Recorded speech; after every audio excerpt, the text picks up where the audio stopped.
this needs to be the very best evening that they've had for a long, long time.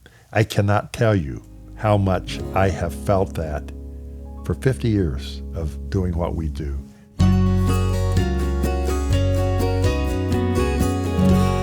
Hi, this is Kevin Williams, and welcome to this week's episode of Ask Bill. Bill and Gloria Gaither have been writing and singing songs all over the world for decades. We've compiled some of the most asked questions of them throughout the years. Here's this week's question. What drives you to continue to do concerts and events week after week? I am overwhelmed because I know how hard it is to get me out of my house. And I've got good friends who are around here performing at times. And I've called them and said, I'd love to come, but Gloria and I need this night just by the fireplace, and, we'd like to watch the news and just. So when I look out there and I see people who have planned for 4 or 5 months and they're looking forward to this evening, I got to be honest with you, I feel very responsible to say these people have gone to a lot of effort. They don't care if we've had a bad week. They don't care if our throat's bad. Of course, with the vocal band, I've kind of bought some insurance by having some extra singers, to help. But this needs to be the very best evening that they've had for a long, long time. I cannot tell you how much I have felt that for 50 years of doing what we do, because I think that's important, because their time is valuable. And to me, they are the most important people in the world because they have helped us do what we do. Mm-hmm. Without them, I could have been teaching, and I would have been a good teacher. And I've been happy to do that. But because they said, we love what you do, and we believe in what you do. And I really feel that. And I will gladly take that and say thank you. And I will not take it lightly. And then secondly, I love to talk to the person who's been turned off. I love to talk to the male especially. I think it's just tougher for males. It's just not the nature of males to cry out for help. They have to see it, feel it, and touch it. But when I see an old trucker guy at a truck stop, that he won't even hardly look in my eyes. He'll say, "You Bill Gaither?" I'll say, "Yeah, I am." "I watch you on television." "Well, thanks." "And don't get me wrong, I'm not religious or anything." I said, "Don't worry about it. That doesn't bother me at all." But it makes me feel like maybe I'm talking to some people who are not going to listen to a sermon on a Sunday morning.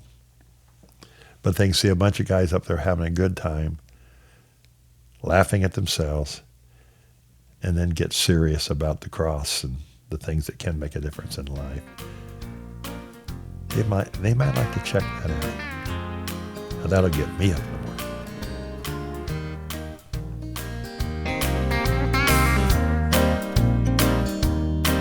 When we sat down to record this, there was a painting of Bill's dad on the wall just next to him. He couldn't help but tell us some of his favorite George Gaither stories. He calls them George-isms. My dad's name was George W. Gaither, W for William. And I find myself these days living by a lot of things he lived and said. I call them George-isms.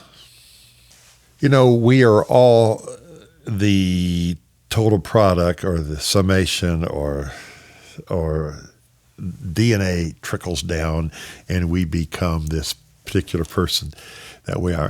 And I'm a combination of my mother's side, which were the Hartwells, Irish, Cherokee Indian, and very passionate about life. And probably my art side of me came from my Grandma Hartwell, who loved poetry, loved flowers, loved beauty. And probably my steadiness in even running a business and being fair and coming up with some good conclusions. A lot of that came from my father. I can remember him saying things like, I mean, he would look at extremes, and we're living in a very polarized time in our culture. In fact, I can't remember such a distance between our culture as is today, and the only word is we're polarized. And he would say about extremes, he would say, well, probably we need the extremes. I mean, because they ring a bell that we might not have listened to had they not rung the bell on the left or the right.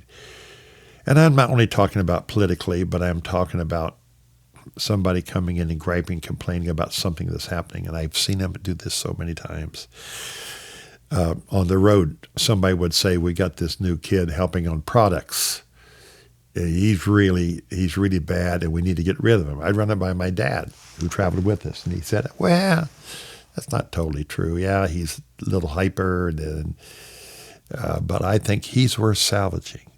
So when you come up on practical problems like that, nobody was better than my dad. My dad would say, there are always two sides to the pancake. I don't care how thin it is. And you got to listen to both sides.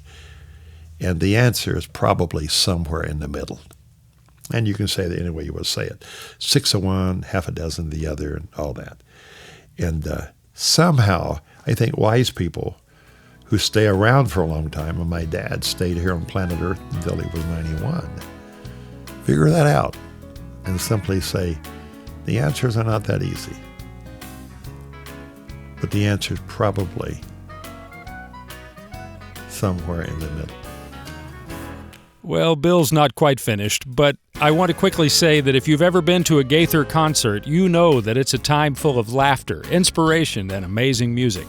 You can check out Gaither.com to see when the tour will be in your area and to find out about special Gaither events.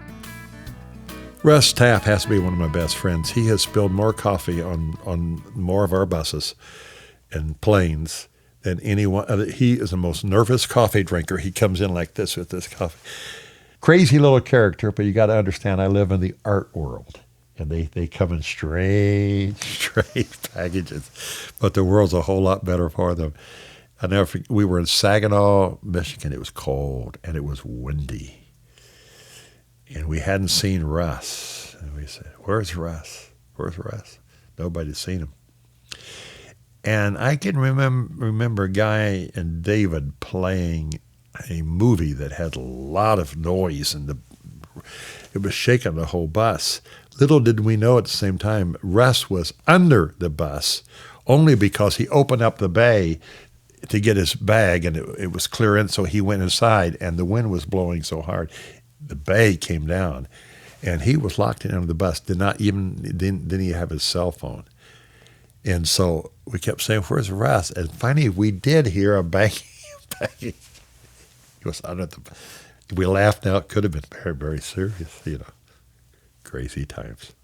You know what? He had a pretty good sense of humor when we finally found it. He just shook his head, and we shook our heads and Russ, only you. If it's not spilling coffee, it's getting locked under the bus. So. If you've enjoyed this episode of Ask Bill, click the subscribe button to check out the other great clips on this channel. And if you have a question for Bill, leave us a message in the comments section.